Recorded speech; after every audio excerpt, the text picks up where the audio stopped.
வணக்கம் நேர்களே, யோகம் ஆன்மீகம் யூடியூப் சேனல்லேருந்து வசந்தி. இன்றைக்கி நாம் எங்கே இருக்கோம்னு பார்த்தீங்கன்னா, நாமக்கல் மாவட்டம் திருச்சி ரோட்டில் இருக்கிற சாய் தத்தா பவன்.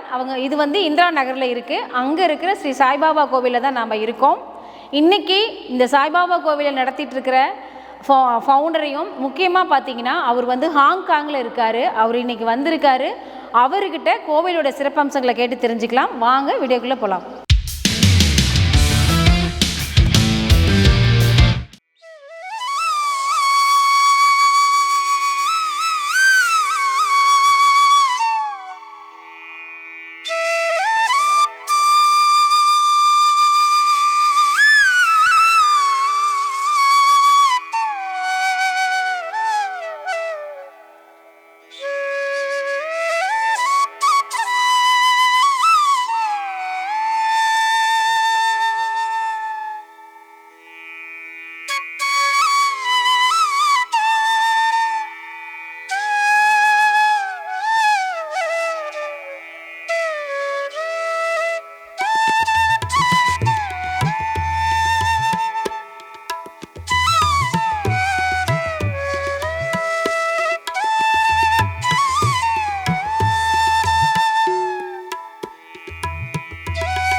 साईनाथ महाराज की जय। श्री साईनाथ महाराज की जय।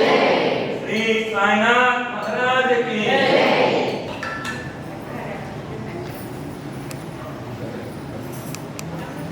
साईराम सत्यनारायण पूजा गुरु पूर्णिमा सत्यनारायण पूजा சனிக்கிழமை இரவு நடைபெறும் சாய்ராம். திருக்குறள் பிரம்மா கீழே வந்து இதில் ரிசப்ஷனில்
வணக்கம் சார். வணக்கம் சாய்ராம். எப்படி இருக்கீங்க? நல்லா இருக்கேங்க சார். லாஸ்ட் டைம் நம்ம ஒரு 1 இயர் முன்னாடி நம்மளுடைய இன்டர்வியூ கொடுத்துருந்தீங்க. அதில் வந்து கொஞ்சம் கண்டென்ட்லாம் கம்மியாக தான் இருந்துச்சு. தகவல்கள் முழு விவரங்கள் எங்களுக்கு கிடைக்கல. ஸோ எங்கள் மக்களுக்கு நம்ம யோகம் ஆன்மீகம் யூடியூப் சேனலுக்கு இன்னும் கொஞ்சம் ப்ரீஃபாக நம்ம இந்த ஸ்தலம் உருவான வரலாறும் இப்படி சாய்ராம் எப்போ நீங்கள் இதெல்லாம் வச்சிங்க அப்படிங்கிறத அப்படியே கொஞ்சம் சொன்னீங்கன்னா மக்களுக்கு யூஸாக இருக்கும். முக்கியமாக நீங்கள் சிறப்பு என்னன்னு பார்த்தீங்கன்னா, நாமக்கல் மாவட்டத்தில் நீங்கள் வந்து இதை பண்ணிகிட்ருக்கிறது ரொம்ப சிறப்பு. நீங்கள் வந்து ஹாங்காங்கில் தான் இருக்கிறதா சொன்னீங்க. இப்போ மறுபடியும் வந்திருக்கீங்கன்றதுனால தான் நாங்கள் இன்னொரு இன்டர்வியூ எடுக்கலான்னு வந்திருக்கோம். கொஞ்சம் அப்படியே சொல்லுங்கள்.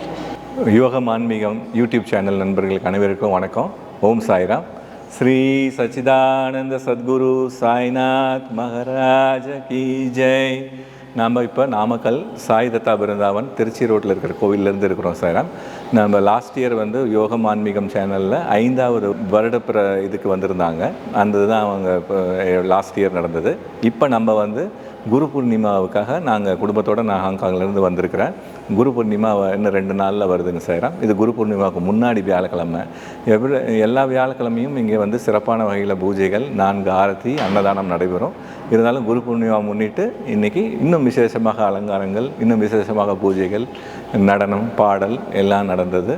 எல்லாம் வந்து எல்லோரும் நல்லபடியாக பார்த்து பாபாவுடைய அருள், அன்பு, அருள், ஆசி, அருள் எல்லாருக்கும் கிடைக்கும். இன்னும் சாயந்தரம் இன்றைக்கி நடக்கும். இந்த கோவில் வந்து 2018 ஏப்ரல் 18ஆம் தேதி வந்து நாங்கள் கும்பாபிஷேகம் பண்ணோம். இப்போ வந்து 6 வருடங்கள் முடிந்து 7வது வருடம் நடந்துகிட்ருக்குங்க சாய்ராம். தினம் 4 ஆரத்தி சீரடியில் நடக்கிற மாதிரி காலை ஆரத்தி, மத்தியான ஆரத்தி, இரவு மாலை ஆரத்தி, இரவு ஆரத்தி. இது வந்து டெய்லி நடக்குதுங்க சாய்ராம். 4 ஆரத்தி நடக்குது. பூசாரி இங்கே இருக்கிறாரு. வியாழக்கிழமை வந்து நம்ம வந்து ஃபுல்லாக அன்னதானம், வியாழக்கிழமை முழுவதும் அன்னதானம் பண்ணுறோம். இப்போ குரு பௌர்ணமி பூஜை சொன்னீங்க இல்லைங்களா, அதனுடைய சிறப்பும் அப்படியே அதில் என்னென்ன நன்மைகள் இருக்குங்கிறதையும் கொஞ்சம் நேயர்களுக்கு சொல்லிடுங்க. பாபா கோவிலில் எல்லா பௌர்ணமியுமே வந்து நம்ம சத்யநாராயண பூஜை பண்ணுறோம். ஒவ்வொரு பௌர்ணமியும் பண்ணுறோம். குரு பூர்ணிமா வந்து இன்னும் சிறப்பான, அதுலேயே வந்து வருடத்துக்கு ஒரு தடவை இன்னும் ரொம்ப சிறப்பு. குருவுக்கு உகந்தது, ஆதி குருவுக்கு உகந்தது. நம்ம பாபாவும் தத்தாத்திரேயுடைய அவதாரமாக நம்ம கருதுகிறோம். அதனால் வந்து ஆதி குருவுக்கு உகந்த அந்த பௌர்ணமியில் சத்யநாராயண பூஜை வழக்கமாக பண்ணுறது இன்னும் சிறப்பான முறையில் அந்த அதுதான் வந்து குரு பூர்ணிமாவோட இதுங்க. சத்யநாராயண பூஜையில் யார் கலந்துக்கிட்டாலும் பாபா வந்து சாய் சரித்திரத்தில் சொல்லியிருக்கிறது வந்து அவங்களுக்கு இருக்கிற என்ன குறைகள், உடல் சம்பந்தமான குறைகளோ இல்லை பணம் குறைகளோ இல்லை அவங்களுக்கு கிடைக்க வேண்டுமோ அதை வந்து நம்ம கண்டிப்பாக செய்வேன் அப்படின்வாரு. சாய் சரித்திரத்தில் வந்து ஒரு பொண்ணு வந்து அவங்களுடைய புருஷனுக்கு வந்து ரொம்ப கேன்சர் வந்து சாகிற மாதிரி டாக்டருக்கு சொல்லிடுவாங்க. அந்த பொண்ணு வந்து சத்யநாராயண பூஜை 12 வாரம் பண்ணி பாபாவோட உதி கொடுத்து அந்த கணவர் உடல் நலம் பெற்று முழுமையாக வந்துடுவார். அதிலிருந்து ஆரம்பித்தது தான் அந்த சத்யநாராயண பூஜை. இப்போ இந்த கோவில் எப்படி உருவாச்சு, இது கோவில் கட்டணுன்ற எண்ணம் உங்களுக்கு எப்படி வந்துச்சு? சார் இதுக்கு வந்து நான் வந்து 3 இதில் மட்டும் சொல்கிறேங்க சார். ரொம்ப சுருக்கமாக சொல்கிறேன். என்னுடைய வாழ்க்கை அனுபவத்திலிருந்து பாபா மற்றும் குரு ராகவேந்தருடைய அனுபவபூர்வமாக நான் உணர்ந்தது சாய்ராம். அவங்க நம்ம இடத்துல உண்மை இருந்தால் அவங்க நம்மளை தேடி வருவாங்க சாய்ராம். நான் பாபாவையும் ராகவேந்தரையும் நான் தேடி போகல. என்னுடைய பூர்வ ஜென்மம் இதில் பாபா வந்து என்னை தேடி வந்தார். அவர் உன்னிடத்தில் உண்மை இருந்தால் அவர் உன்னையை தேடி வருவார் சாய்ராம். இது என்னோடய வாழ்க்கையில் நடந்தது. அவர்கிட்ட நம்ம பக்தி காட்டினோம்னா என்னை அவர் வந்து யார் என்று அறிய செய்வார் சாய்ராம். அதுவும் எனக்கு நடந்தது. நம்ம பக்தி முதல்ல வந்து உண்மை இருந்தபோது அவர் என்கிட்ட வந்தார். நான் பக்தி அவர்கிட்ட காட்டினேன், என்னை அறிய செய்தார். நான் சரணாகதி அடைந்த போது என்னை யார் என்று இந்த உலகத்துக்கு காட்டுறார் சாய்ராம். அதுதான் இந்த 3 இதுதான் என்னோடய வாழ்க்கையில் நடந்தது. என் உண்மை இருந்தது, என்னை தேடி வந்தார். நான் பக்தி காட்டினேன், அவர் என்னை அறிய செய்தார். நான் சரணாகதி அடைஞ்சேன், என்னை யார் என்று இந்த உலகத்துக்கு அறிய செய்கிறார் சாய்ராம். ஓம் சாய்ராம். வேற இன்னும் என்னெல்லாம் சார்? நம்ம சாய் தத்தா பிருந்தாவனத்தில் கடைசி வியாழக்கிழமை அன்னைக்கு சாய்ராம் பல்லக்கு ஊர்வலம் நடக்குதுங்க சாய்ராம். எல்லா மாதமும் கடைசி வியாழக்கிழமை அன்னைக்கு பாபாவுடைய பல்லக்கு ஊர்வலம் வெளியில் எடுத்துகிட்டு போகிறோம். அப்புறம் பௌர்ணமி சத்யநாராயண பூஜை இதெல்லாம் தான் நடக்குது. சரி, இப்போது இங்கே நம்மக்கிட்ட பார்த்திங்கன்னா இன்றைக்கி மதியம் அன்னதானம் கிட்டத்தட்ட ஒரு 1000 பேர் பக்கம் சாப்பிட்ருப்பாங்கன்னு நினைக்கிறேன். லேபருமே நிறைய பேர் இருக்காங்களான்ருக்கு. எல்லாமே நல்ல ஹோப், அருமையாக, ஒருத்தர் கூட சத்தம் போடல, எல்லாருமே பொறுமையாக தான் பேசினாங்க. ரொம்ப அருமையாக இருந்துச்சு. நான் அது பார்க்குறதுக்கோசரமே மேலே வந்தோம். சில இடங்கள்லாம் கொஞ்சம் சத்தமாக இருக்கும், ஆனால் எல்லாமே இன்றைக்கி கரெக்ட் பண்ணியிருந்தாங்க, நல்லா இருந்துச்சு. ஸோ இது எப்படி நீங்கள் மெயின்டைன் பண்ணிகிட்ருக்கீங்க? இது யார் உங்களுக்கு அந்த ஒத்துழைப்பு கொடுக்கறது, இங்கே இருக்கிற ஸ்டாஃப்?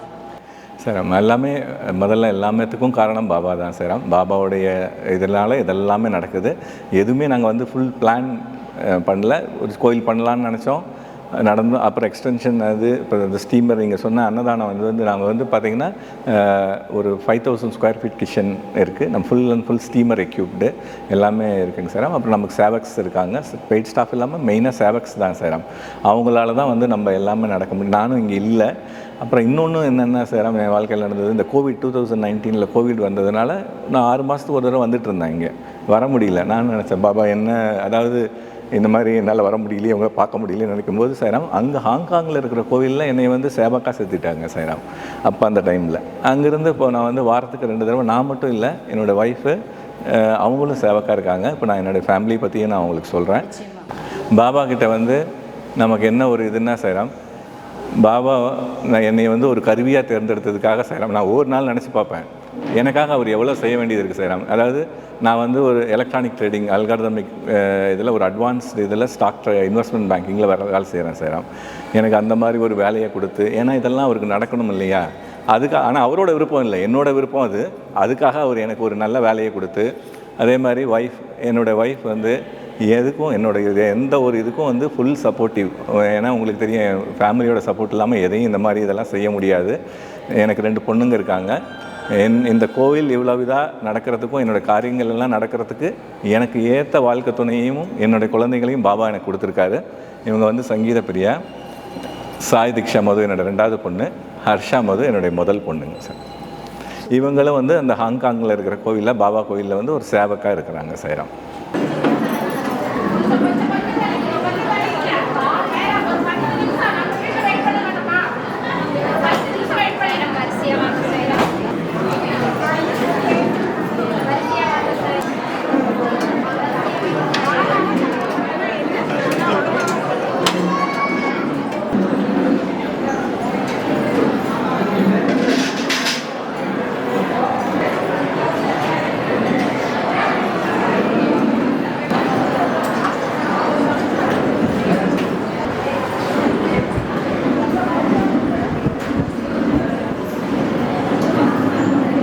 வணக்கம் மேம். வணக்கம். எப்படி இருக்கீங்க? நல்லா இருக்கேன். நீங்கள்? ஹாங்காங்லாம் எப்படி இருக்குது? நல்லா இருக்கேன் மேம், நான் நல்லா இருக்கேன். நீங்கள் அங்கே இருக்கீங்கன்னு தான் சார் லாஸ்ட் டைம் வந்தபோது சொன்னாங்க, ஃபேமிலியெலாம் வர முடியல, நான் மட்டும்தான் வந்திருக்கேன், இந்த மாதிரி சேவை செய்கிறோன்னு. நீங்களும் அங்கே ஹாங்காங்லேயும் சேவாக்காக இருக்கிறதா சார் சொன்னார். எப்படி இருக்குது உங்களுடைய இந்த பயணம்? ஆக்சுவலாக பாபா வந்து எங்களோட ஃபேமிலியில் ஒருத்தர் மாதிரி தான் எங்களுக்கு. கோவிட் தான் நிறைய எங்களுக்கு கற்றுக் கொடுத்துச்சு. ஸோ எனக்கு நார்மலாக இருக்கும்போது நம்ம போய் தரிசனம் கிடக்கும். அந்த கோவிடில் வந்து எங்களால் கோவிலுக்கு போக முடியாத பட்சத்தில் சரி நம்ம வந்து அப்போ என்ன பண்ணலான்னு யோசிக்கும் போது தான் அங்கே இந்த மாதிரி சேவக்கா சேரலாம் அப்படின்னு சொன்னாங்க. ஸோ அப்போது இருந்து எங்கள் வீட்டுக்கார் ஃபஸ்ட்டு சேர்ந்தார். அப்புறம் அவரை வந்து பின்தொடர்ந்து நானும் வந்து சேர்ந்தேன். ரொம்ப மனசுக்கு சந்தோஷமாக இருக்குது. ஆமாம், ரொம்ப நிறைவாக இருக்குது. அதே நான் வந்ததுலேருந்தே உங்களை கவனிச்சிட்டு தான் இருந்தேன். ஆக்சுவலி நீங்கள் மிஸ்ஸஸ்ன்னு மேடம் இன்னொருத்தவங்க சொன்னாங்க. ஓகே அப்படின்னு பார்த்துட்டு இருந்தேன். வந்ததும் நீங்கள் ஆரத்தி எடுக்கிறக்கோ, இந்த பாடுறதுக்கு ப்ரொஃபைல்லாம் எடுத்து கொடுக்குறதுக்கு எல்லா விதத்துலேயுமே நல்லா ஹெல்ப்ஃபுல்லாக இருக்கீங்க. முக்கியமாக பசங்களெல்லாம் ரெடி பண்ணுறதுல ரொம்ப நல்லா இருந்துச்சு. உங்களுடைய இந்த அனுபவங்கள் எங்களுக்கு ரொம்ப புதுசாக இருந்துச்சு. இருந்தாலும் குடும்பமே ஒரு சேவை செய்கிறதுங்கிறது காரணம்னா எங்கள் வீட்டுக்காரர் தான் நான் சொல்லணும். அவர் படிச்சுட்டு இருக்கும் போதே வந்து காலேஜ் அண்ணா யூனிவர்சிட்டியில் பண்ணாங்கன்னு சொல்லுவாங்க. ஸோ இங்கேருந்து மெட்ராஸ் போகும்போது எல்லோரும் வந்து விளையாடணும், ஊர் சுற்றி பார்க்கணும், அந்த மாதிரி இருக்கும். இவங்க வந்து எப்படின்னா அங்கே ஒரு ஆர்ஃபனேஜில் போய் குழந்தைங்களுக்கு வந்து சொல்லி கொடுத்துட்டு இருந்தேன் அப்படின்னு சொன்னாங்க. நான் கல்யாணம் ஆன அப்புறம் நான் சொல்கிறேன். ஸோ அது வந்து ஐ எம் இம்ப்ரெஸ்ட் ஆக்சுவலி. அப்போ இருந்து அவர் வந்து நாங்கள் ரொம்ப, அதாவது ஸ்டெப்பிங் ஸ்டோன் மாதிரி. அப்போது எங்களோட முதல்ல நாங்கள் போகும்போது ஒன்றும் இல்லாமல் அப்படி இருக்கும்போது அப்போ கூட வந்து அவர் வந்து அவரோட சேலரியிலேருந்து ஒரு 10% வந்து டொனேட் பண்ணுவாங்க. ஸோ அது வந்து எனக்கு எல்லோரும் வந்து சரி இது ஏன்னா நாங்களே செட்டில் ஆகலை, எங்களுக்கு அப்போ தான் கல்யாணம் ஆகிருக்கு, ஒன்றும் இல்லை, அந்த மாதிரி இருக்கும்போது என்ன இப்படி இருந்தால் வந்து நீங்கள் முதல்ல உங்கள் சேஃப்டி பாருணும் அப்படிங்கிற மாதிரி எல்லாம் அட்வைஸ் பண்ணாங்க ஃப்ரெண்ட்ஸ் எல்லாம். ஸோ அப்போ நான் எங்கள் வீட்டுக்கார்கிட்ட கேட்டேன், நான் வந்து எப்பா நீ பண்ணு, நான் வேண்டான்னு சொல்லலை, பட் ஃபஸ்ட்டு வந்து நமக்குன்னு ஒரு அட்லீஸ்ட் ஒரு வீடாவது நம்ம யோசிக்கணும், அதுக்கப்புறம் நம்ம வேணால் நீ பண்ணு அப்படின்னு. அவர் சொன்னார், நான் பண்ணுவேன், என் மேலே நம்பிக்கை வை, ஆனால் எனக்கு இது மாதிரி பண்ணுறது தான் என்னோடய சந்தோஷம் எனக்கு அப்படின்னு சொன்னாங்க. ஸோ அது நான் அன்னையிலேருந்து இன்றைக்கு வரைக்கும் நான் எதுவுமே அவர்கிட்ட இது ஏன் பண்ணுறேன், எதுக்கு பண்ணுறேன், ஸோ எங்களுக்கு தெரியும் அவர் பண்ணினாருன்னா அது வந்து நல்லதுக்கு தான் இருக்கும் அப்படின்னு. ஸோ அப்போ இருந்து இப்போ வரைக்கும் அவரோட பயணம் வந்து அந்த ஒரு சின்ன பர்சன்டேஜ்லேருந்து இப்படி வந்து பாபாவோட கருணையில் நிற்குது. ஸோ எங்கள் கோவில் கும்பாபிஷேகம் அப்போது எங்கள் கையில் பைசா இல்லை. என்ன பண்ணுவோம், நாங்கள் வந்து அன்னதானம் வந்து பிஸ்கட் கொடுக்கணும், ஏன்னா பண்ணிட்டோம், பட் எங்களுக்கு அன்னதானம் பண்ணுறதுக்கு அப்போது ரொம்ப இந்தளவுக்கு இல்லை, வெறும் மெயின் கோவில் மட்டும் இருந்துச்சு. ஸோ அப்போ என்ன பண்ணுறது அப்படின்னு நாங்கள் யோசிச்சுட்டு இருக்கும்போது பிஸ்கட் தான் கொடுக்கணும் போல இருக்குது வியாழக்கிழமை, ஏன்னா ஏதாவது கொடுக்கணும் இல்லையா வர்ற பக்தர்களுக்கு அப்படின்னு சொல்லிட்டு. அப்போ என் பெரிய பொண்ணு வந்து 9வது படிச்சுட்டு இருந்தாங்க. அவங்களோட இன்ட்ரெஸ்ட்டில் அவங்களுக்கு ஸ்காலர்ஷிப் கிடச்சிச்சு ஸ்கூலில். அதில் எங்களுக்கு மாதம் 2 லட்ச ரூபா மிச்சமாகும். ஸோ அப்போ நினச்சேன், பரவாயில்லையே 2 லட்ச ரூபா உனக்கு மிச்சமாச்சுன்னா இவளோட யூனிவர்சிட்டிக்கு நம்ம சேவ் பண்ணலாம் அப்படின்னு. அப்போ சொன்னார், உனக்கு புரியலையா, அவளுக்கு வந்து பாபா தான் பண்ணியிருக்காரு, இப்போ நம்ம யோசிச்சுட்டு இருந்தோம்ல அன்னதானம் பண்ணுறதுக்கு என்ன பண்ணுறதுன்னு, இதுதான் பண்ணுறது, இப்படி தான் நம்ம பண்ணணும் அப்படின்னு. ஓகே அப்படின்னு சொல்லிட்டு அன்னையிலேருந்து பாபாவோட துணை எப்படியோ வந்துடுது. லைக் எங்களுக்கு எந்த கஷ்டமும் இல்லை, எதுவும் இல்லை, ரொம்ப சந்தோஷமாக வந்து எங்கள் கோவில் வந்து அவரோட கண்காணிப்பில் இருக்குது அப்படிங்கிறது வந்து நாங்கள் ஒவ்வொரு நொடியும் நாங்கள் வந்து உணர்கிறோம். ஸோ அதுதான் அவளுக்கு கிடைச்ச முதல் ஸ்காலர்ஷிப். இப்போ இவங்க வந்து படிக்கிறதுக்கு வெளியில் போகிறாங்க, எல்லாம் பண்ணுறாங்க. ஸோ அவங்களோட இண்டிவிஜுவாலிட்டியெல்லாம் பார்க்கும்போது நான் இப்போவும் அதான் சொல்லுவேன், எங்களுக்கு பாபாவோட பிளஸ்ஸிங்ஸும் அவரோட கருணை எப்பவுமே என் பசங்க மேலே இருக்கும். அது ஒரு பொண்ணாக இருந்துட்டு இது விட நமக்கு என்ன வேறு அப்படின்னு. ஸோ நாங்கள் ஃப்யூச்சரை பற்றி யோசிக்கிறத விட நாங்கள் ப்ரெசண்ட்டை வந்து ரொம்ப அனுபவிக்கிறோம். சூப்பர் மேம், ரொம்ப அருமையாக சொன்னீங்க. அதுவும் நீங்கள் பாபா வந்து இப்படி தான் உதவி பண்ணுவார்னு சார் சொன்னாருன்னு சொன்னீங்கல்ல, அப்படியே ரொம்ப நல்லா இருந்துச்சு. டச்சிங் பாயிண்ட்ஸ் அதெல்லாம் இல்லை, அது எல்லாமே வந்து ஈவன் எனக்கு பாபா வந்து இன்ட்ரடியூஸ் பண்ணதே எங்கள் வீட்டுக்காரர் தான். எனக்கு கல்யாணத்துக்கு அப்புறமா எனக்கு இப்படி ஒரு பாபா இருக்காருன்னே எனக்கு தெரியாது. அப்படியே விளையாட்டுத்தனமாக ஒரு நாடகம் பார்க்கும்போது ஒரு டப்பிங் பார்த்துட்டு இருக்கும்போது எனக்கு அப்போ யோசித்தேன், என்ன அது பண்ணுறீங்க அப்படின்னு. இல்லை நீ பார் அப்படின்னாரு. நாங்கள் அப்படி தான் எனக்கு வந்து பாபா வந்து ஒன்று ஒன்றா வருவார். நான் பேசிகிட்டு இருப்பேன், என்னது பண்ணிகிட்ருப்பேன், அதுக்கு என்னென்ன ஆன்சர் தெரியாது, அந்த நாடகத்துலேருந்து எங்களுக்கு பதில் வரும். ஸோ அந்த மாதிரி அவர் வந்து நீ நம்ப, உனக்கு ஒருத்தர் வந்து உன்னை கைட் பண்ணுறாருன்னா அது பாபாவாக தான் இருக்கும் அப்படின்னு சொல்லிட்டு. ஸோ அப்படி கொஞ்சம் கொஞ்சமாக வந்து எனக்கு வந்து பாபா வந்து எனக்கு அப்பா மாதிரி. ஸோ எல்லாத்தையும் வந்து எங்கள் அப்பா கிட்ட பேசிட்டதுக்கப்புறம் இங்கே நான் வந்து சொல்லுவேன். சம்டைம்ஸ் எங்கள் அப்பாவை பிடிக்க முடியலன்னா இவர்கிட்ட மட்டும் சொல்லுவேன், அந்த மாதிரி. ஸோ எப்பவுமே ரொம்ப நல்லா, இன்றைக்கும் ப்ரோக்ராமும் ரொம்ப அருமையாக இருந்துச்சு. உங்கள் பொண்ணுங்க 2 பேருமே நல்லா பண்ணியிருந்தாங்க. ரொம்ப நன்றி. அந்த தமிழ் ப்ரொனவுன்சன்ஸ் எல்லாம் அழகாக வந்துச்சு இங்கிலீஷில். ஆனால் பார்க்கக்குள்ளே இங்கிலீஷில் தான் பேசுகிறாங்க, பாடும்போது தமிழில் பாடினாங்க. ரொம்ப நல்லா இருந்துச்சு. ரொம்ப நன்றி. சூப்பராக ட்ரெயின் பண்ணி வச்சுருக்கீங்க. வாழ்த்துக்கள். ஹாய். ஹலோ. சூப்பர், நல்லா இருந்துச்சு. உங்களுடைய வயலின் வாசது ரொம்ப அருமையாக இருந்துச்சு. தேங்க்யூ. எப்படி கற்றுட்டீங்க? எப்படி இருந்துச்சு உங்களுடைய இந்த ஃபீலிங்? இன்றைக்கி நீங்கள் ஆரத்தி காட்டினீங்கல்ல, உங்களுக்கு கொஞ்சம் புது எக்ஸ்பீரியன்ஸாக இருந்திருக்கும்ல, என்ன பண்ணுறதுன்னு தெரிஞ்சிருக்காது. அப்புறம் அப்பா ஒன்று ஒன்றா சொன்னாங்க, நான் பார்த்துட்டே தான் இருந்தேன். நீங்கள் வீடியோவில் பார்த்தீங்கன்னா தெரிஞ்சிருக்கும். நானும் அப்புறம் பாருங்கள் எப்படி இருந்துச்சு உங்களுடைய எக்ஸ்பீரியன்ஸ், எப்படி இருக்குது இப்போது, எப்படி ஃபீல் பண்ணுறீங்க? வயலின் பற்றியாங்க? எல்லாமே A to Z. சாமி கும்பிட்டதுலேருந்து, வயலின் வாசித்ததுலேருந்து, உங்கள் சிஸ்டர் டான்ஸ் பண்ணாங்க, எல்லாமே சும்மா ஃபியூ மினிட்ஸில் சொல்லிடுங்க. ஆக்சுவலாக எனக்கு வந்து வெஸ்டர்ன் வயலின் தான் முதல்ல சொல்லி கொடுத்தாங்க. நான் அது வந்து 6 வருஷம் அதுதான் பண்ணிட்டு இருந்தேங்க. அப்புறம் வந்து 3 வருஷம் ஒன்றுமே பண்ணல. இப்போ தான் திருப்பி 1 மாதமாக கர்நாடிக் வயலினை புதுசாக சொல்லி கொடுத்துருக்குறாங்க. அது வந்து கொஞ்சம் ரொம்ப வேறு மாதிரி தான் இருக்குது. ஆனால் சொல்லி ப்ராக்டிஸ் பண்ணிவிட்டு கொஞ்சம் வருஷத்துக்கு அப்புறம் வந்துரும்னு நினைக்கிறேங்க. நல்லா இருந்துச்சு. தேங்க்யூ. யா, ஆனால் பயமெல்லாம் நல்லா, பாபா பிளஸ்ஸிங்ஸ் வச்சுட்டு நல்லா போயிடுச்சுங்க. என்ன படிக்கிறீங்க? இப்போ நான் காலேஜில் 2வது வருஷம் போக போகிறேங்க. திருப்பி போகிறப்போ லா படிக்கிறேங்க. லா படிக்கிறீங்களா? சூப்பர். தேங்க்யூ. ஓகே, நல்லா இருந்துச்சு. தேங்க்யூ. ஹாய், வணக்கம். வணக்கம். எப்படி இருக்குது? தமிழ் பேசுவீங்களா? கொஞ்சம் பேசுகிறேங்க. கொஞ்சம் தான் பேசுவீங்களா? கஷ்டமாக இருக்கும். எப்படி இருந்துச்சு உங்களுடைய எக்ஸ்பீரியன்ஸ்? இப்போ இன்றைக்கி நீங்கள் டான்ஸ் பண்ணீங்கல்ல, ரொம்ப அருமையாக இருந்துச்சு. உங்களுக்கு எப்படி இருந்துச்சு? நர்வஸாக இருந்துச்சா? கொஞ்சங்க. ஆனால் 2 times இல்லை, நீங்கள் இங்கிலீஷில் கூட பேசுங்க, ஒன்றும் தப்பு இல்லை.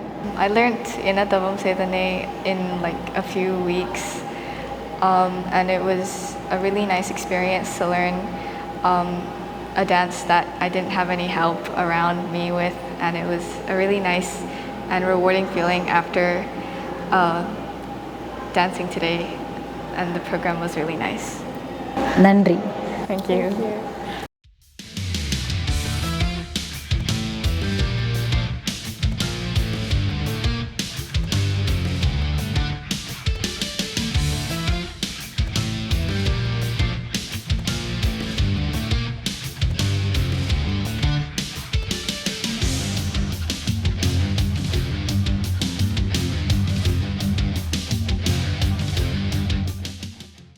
மேம், இப்போ நீங்கள் உங்கள் ஃபேமிலியில் இன்ட்ரடியூஸ் பண்ணீங்க.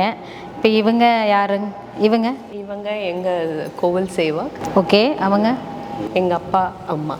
Okay, super. இப்போ எல்லாமே நல்லா உங்களுக்கு ஒத்துழைப்பு தராங்க இல்லையா? கண்டிப்பாக. நிச்சயமாக. எங்கள் சேவாக்கு இல்லைனாலும் எங்களுக்கு கோவில் இப்படி இந்த அளவுக்கு டெவலப் ஆகிருக்கு. டெவலப் ஆக முடியறது ரொம்ப கஷ்டம்தான். வந்து விருந்தினராக வந்து கோயிலில் வந்து எல்லாமே எல்லாம் வந்து அவங்க அம்மா அப்பா அவங்க தான் வந்து இன்னைக்கு தான் நாங்கள் இதில் கலந்துருக்குறோம். இப்போ எங்கள் பேத்திமார்கிட்ட இது பண்ணுறாங்க, டான்ஸ் பண்ணுறாங்க, வயலின் வாசிக்கிறாங்கங்கிற ஒரு நிகழ்ச்சியில் நாங்கள் கலந்துக்கணும்னு மேட்டுப்பாளையத்தில் வந்து சிறப்பாக வந்து எல்லாருடையும் நல்லபடி பாபா அதில் நல்ல சிறப்பாக நடந்தது. பாபா பேச நல்லது சார், நல்லது. நல்ல தகவல். இப்போ நீங்கள் உங்கள் பேத்தி ப்ரோக்ராம் பார்க்குறதுக்காக வந்திருக்கீங்க. ஓகே. எங்கள் சம்பந்தி அவர் மாப்பிளுடைய அம்மா அப்பா தான் கோயிலை நிர்வாகம் பண்ணிட்டு இருக்கிறாங்க. ஓ, அப்படின்னு தான் நான் நினச்சிட்டு முன்னே கேட்டேன். சரி, ஓகே. நீங்கள் சொல்லும்போதே பொறுத்து நாங்கள் விருந்தினராக வந்தது. அவங்க தான் இங்கேருந்து எல்லாத்தையே பார்த்துட்டு இருக்கிறாங்க. ஓகே. சாய்ராம், இப்போ நம்ம நாமக்கல் சாய்தத்தா பிருந்தாவன் கோயிலில் வந்து ராஜேந்திரன் சாய்ராம் வந்து ஒரு சேவக்கா வந்து இருக்கிறாரு. அவர் தான் வந்து முதன்மையாக வந்து இந்த நிர்வாகத்துக்கு நல்லபடியாக நடக்கிறதுக்கு ரொம்ப இதாக இருக்கார். அவரே அவருடைய எக்ஸ்பீரியன்ஸுங்களை பற்றி சொல்லுவார். சொல்லுங்கள் சாய்ராம். சாய்ராம். ஓம் சாய்ராம். நான் வந்து ஃபஸ்ட்டு இது வரைக்கும் நான் பாபாவை தரிசித்ததில்லை, பண்ணினதில்லை. இந்த ஆலயம் கட்டின பிற்பாடு ஃபஸ்ட்டு ஆலயத்தை தரிசிக்க வரும்போது தான் சாய் ஃபேமிலி எனக்கு முன்னாலே தெரியும். இருந்தாலும் இந்த என்னைக்கு இந்த ஆலயம் கும்பாபிஷேகம் முடிஞ்சு நான் இந்த ஆலயத்துக்கு வந்தனோ அன்னையிலேருந்து பாபா மேலே இன்வால்மெண்ட்டாக என்ன ஒரு சேவாக்காக இங்கே பணியாற்றிட்டு இருக்கேன். எந்த மன உளைச்சல் இருந்தாலும் பாபாக்கிட்ட வந்து நைட்டில் வந்து ஒரு மன வழியை வந்து சொன்னோம்னாலும் அடுத்த நாள் காலையில் அந்த வழி போயிடும். அந்த நம்பிக்கையில் நான் வந்து பாபா நம்ம இந்த இடத்துக்கு நம்மளை அழைச்சிட்டு வந்ததே பாபா தான் என்கிற நம்பிக்கையில் இன்னைய வரைக்கும் நான் என்னால் முடிந்த சர்வீஸை இந்த ஆலயத்துக்கு நான் வழங்கிட்டு இருக்கேன்.